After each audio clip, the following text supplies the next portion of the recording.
Chances are that if you've thought about going camping alone, you're probably pretty excited about it. And you like the idea that it sounds peaceful and maybe just a little bit freeing and, of course, full of wonder. But then at some point, that excitement starts to turn towards overwhelm, and then that can so quickly lead to doubt.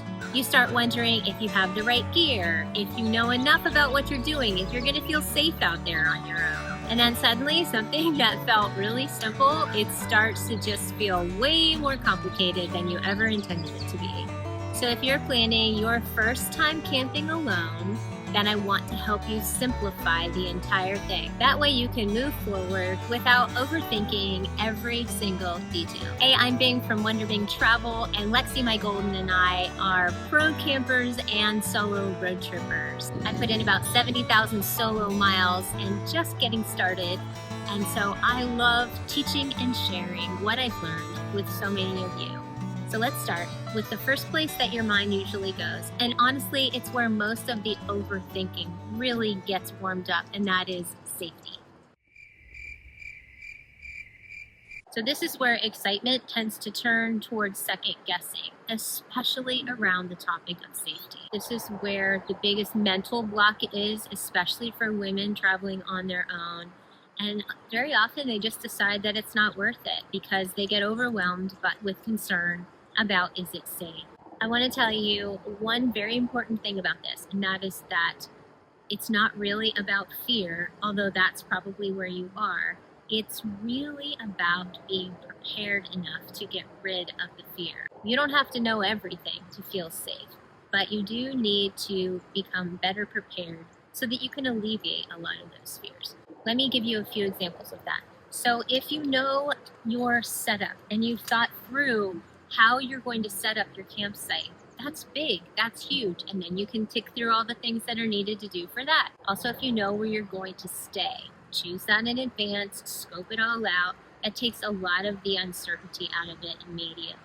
And then just having a basic plan for your first day, especially, how are you going to chunk it out? If you feel like you need to have a bit more of a plan to make yourself feel more comfortable, then by all means do that.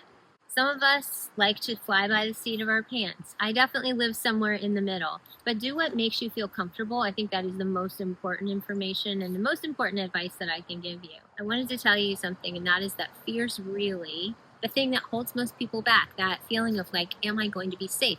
So with that in mind, I created a free safety workshop because so many people seem to be struggling in this particular area.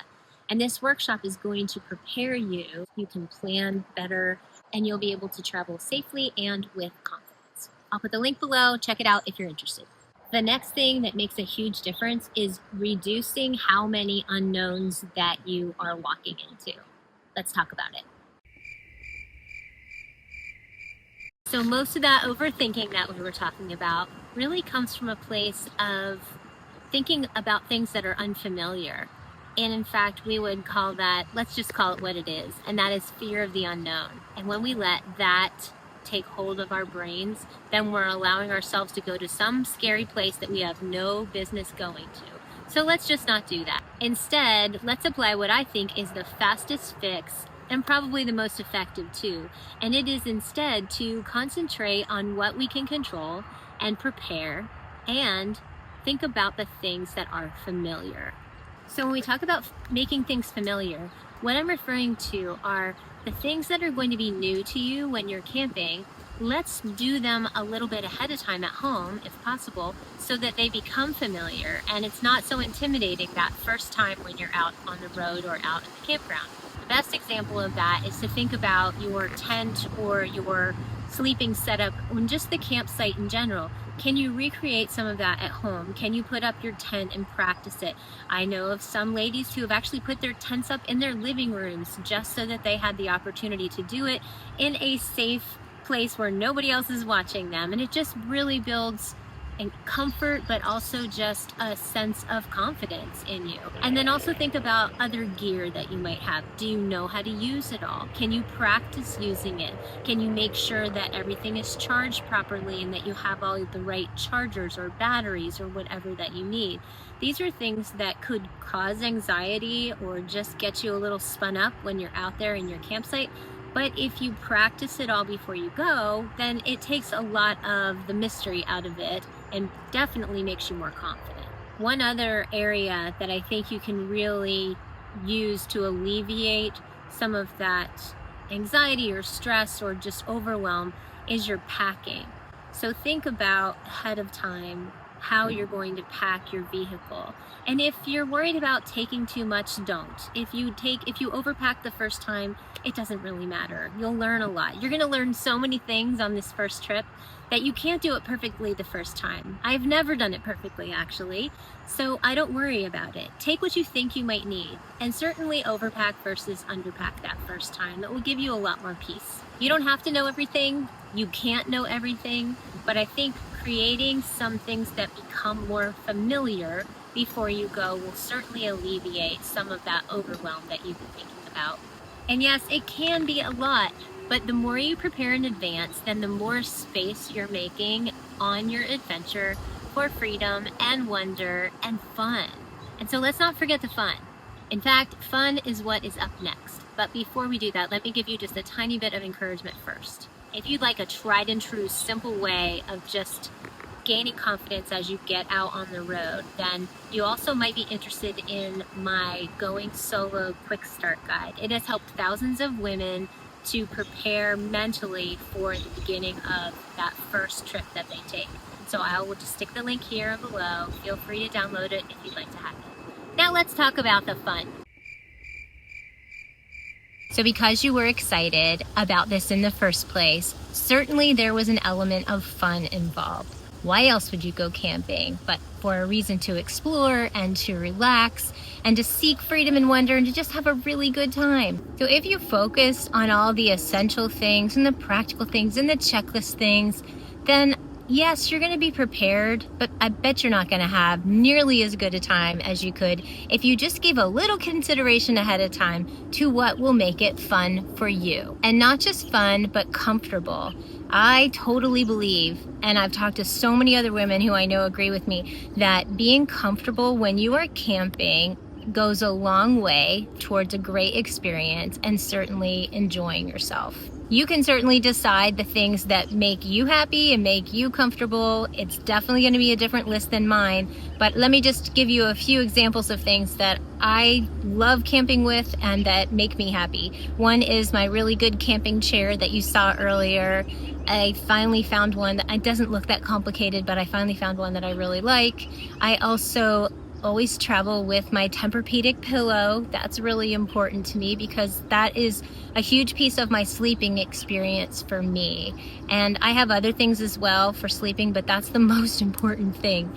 Also, I am a bit of a fanatic about a chai latte, and so I believe that starting every day with a chai latte makes the day so much better. So I take my little frother with me, and if I'm in an electric site, then I can plug it in. If I'm not, then I will just create it over the fire or use my little propane stove. Whatever it takes to get a hot chai latte, and if all else fails, then I'll make a cold one instead. But I gotta have it. Let me tell you quickly 3 other things that make me happy when I'm camping and definitely create more of a sense of fun for me after I'm caffeinated. One is my string lights in my campsite. They make me happy. You know what I'm talking about. For whatever reason, they just bring me joy. So I love those and I always put those up in my tent. And of course, they serve a purpose as well. They're not just aesthetic. Another one is snacks. Snacks are really important to me. I love going out before I take a road trip or go camping and making sure I have all my favorite snacks. It's one of those times where I will let myself indulge a little bit. And then I have my favorite drink, which is my Bing. Isn't that funny? It's called Bing. It's an energy drink, but it's a pretty healthy one. And I discovered these in Colorado and I love them. So they go with me too. And then I have my books and my Kindle because I'm such a reader. And being in my tent at night, all nice and cozy, and being able to read a great book, I'm not sure it gets that much better than that. or sitting out by the campsite doing it, all good things. And the last thing is Lexi, my golden retriever. She adds another element of fun, a whole layer of fun to camping, also a whole other layer of dirt to camping, but it's a good trade-off. So I love all of those things. Those are things that make camping so much more fun for me. And so think about those things for yourself. Don't forget the fun. Let's talk about the last piece of getting ready for your wonder-filled solo camping trip. And a lot of people get stuck here because it's back to overwhelm. They want to plan everything all at once to make the perfect trip. At some point, you're going to feel like there's just too many decisions to make if this is your first time out. So instead, here's my best advice, and that is to focus on the very first day/night of your trip. Don't get all caught up in the big picture of the whole thing and drive yourself crazy.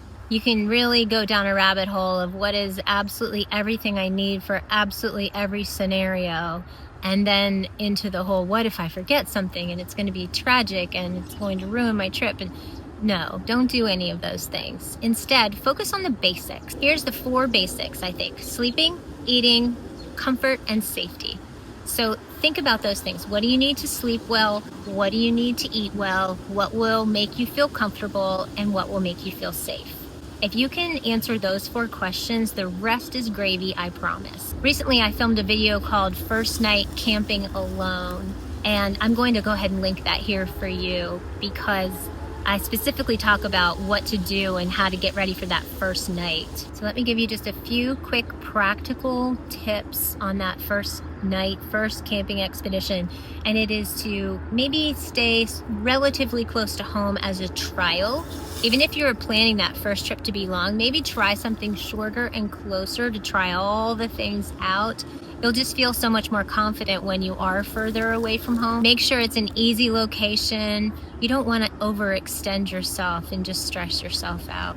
And just know, you are not going to master camping in your first experience. You're not. You're going to get out there and you're going to wish you had something, or you're going to find out that you took too much. It doesn't matter. Just remember why you're there and really enjoy the time, enjoy the moment, enjoy the weather, enjoy the hiking, whatever it is that makes you happy camping. Do those things and don't worry. Try to let go of the rest of it. And I bet you're just going to have the very best time. And once you let go of all the other things, then you're going to find that it is not overwhelming and that it is just actually quite fun indeed. So tell me, what is one thing, you can tell me this in the comments, what's one thing that is really holding you back? What is the thing that's keeping you at home or keeping you up at night thinking about it as you prepare for your first trip? And if you'd like to learn more about all things solo camping, then check out my camping playlist. I will leave it here for you. There are tons of videos with all different types of topics about solo camping. I'd love to know what you think. And Lexi and I hope that we will see you on the road and in the campground.